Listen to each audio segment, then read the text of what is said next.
Not successful. I mean, you can't sit there and say it's working. I mean, we're not successful on first and second down. We haven't been successful in the first half of games. Chip Kelly says he has to do a better job play calling. Stephen A., are you surprised by this? I'm shocked.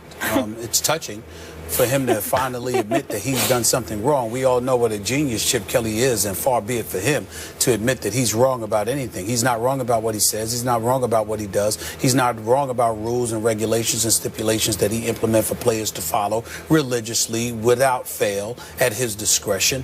He's not wrong about anything. And so whenever he definitely finds himself in a position where he has to admit that he's wrong, it's clearly an epiphany. It's clearly something that should touch our soul and to make us all recognize that indeed he is human, because he has come across as incredibly robotic in his tenure with the Philadelphia Eagles. We're very touched by what we have seen. The multitude of bodies that have departed from Philadelphia in favor of guys that he thought were best for the team, who clearly don't appear to be that way at this particular juncture. They're 1-3 on the season. Their offense is not the greatest in the world. They're ranked like 20, something around like 25th in terms of their passing attack. They've got like the 25th are ranked rushing. I'm sorry, they're ranked 30th in rushing yards, because only Ryan Matthews is the only running back that appears to be able to run the football in Chip Kelly's system. From a receiver standpoint, of course, Jordan Matthews is in the second year. Riley Cooper, for some reason, is still on the roster. Nelson Aguilar is a rookie. All of those guys are individuals that Chip Kelly deemed were suitable replacements for the Deshaun Jacksons and Jeremy Maclins of the world. We ain't even getting into the offensive line. You've got a running game.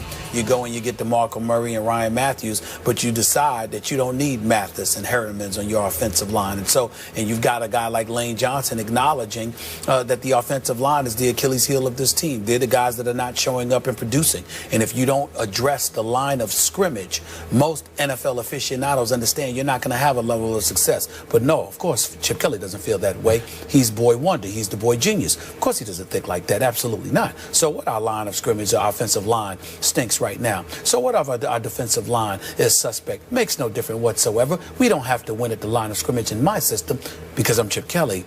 And so that's the Chip Kelly that we've known for quite some time. But nevertheless, we saw something new yesterday, albeit briefly.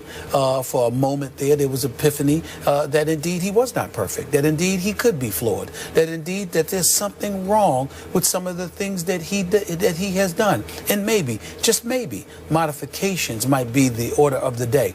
It was very touching for me to see, quite honestly, because it's something I never thought that I would see from the great champion known as Chip Kelly, who is still devoid of one.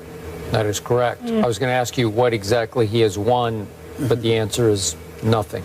It was called sarcasm, Skip. It's called sarcasm. Is your soul touched? Thank you. Yeah, my soul is touched by everything my friend Stephen A. Smith just said about his friend Chip Kelly.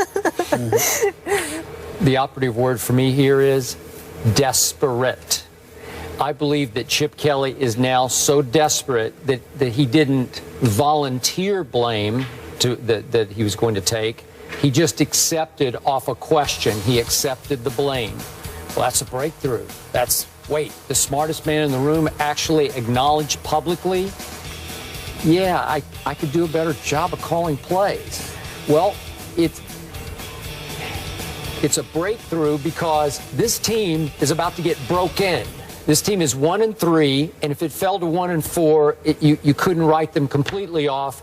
But I think psychologically they would be broken. That's my feel. And yet they have New Orleans at home. Crucial. It's almost make or break, even though we're still early in the year. But I believe what Chip did, as small a gesture as it actually was, but in the grand scheme of things, it was a big gesture. I think it will help his cause in his locker room.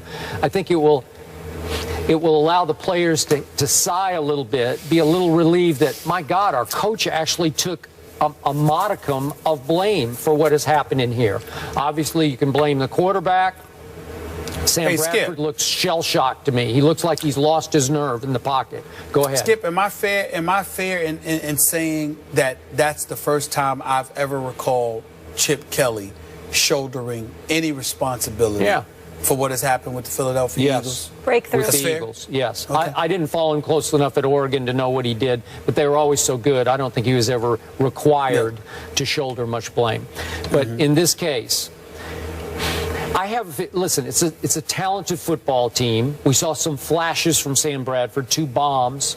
Although what Chris Culliver was doing on those 2 plays for the Redskins, I have no idea. It looked like he lost touch with reality and just forgot he was actually in the football game. And Amen to that. And said, wait a second. Oh, my God, just caught a touchdown pass. It's not like he spaced out. I don't know what he was doing.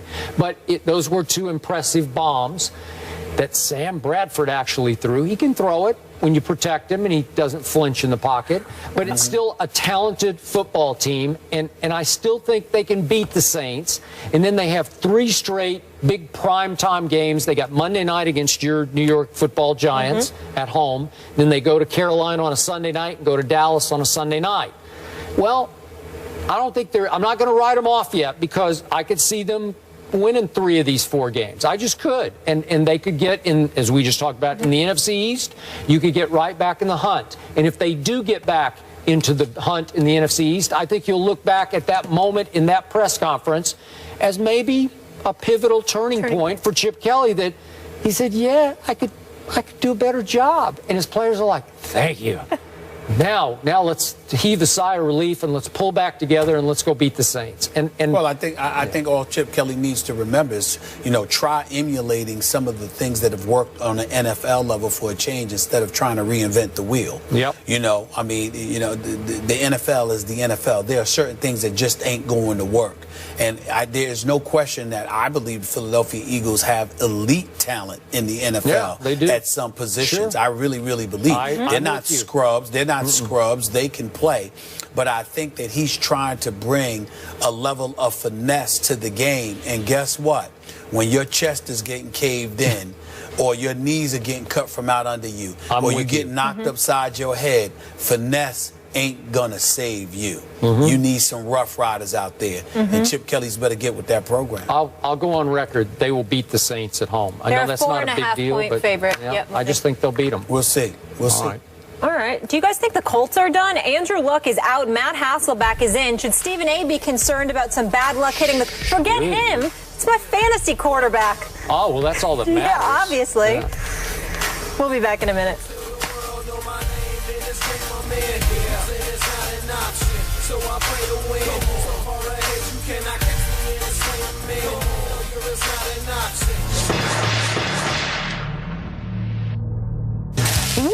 This is a witch hunt. I'm sick to death, dead wrong.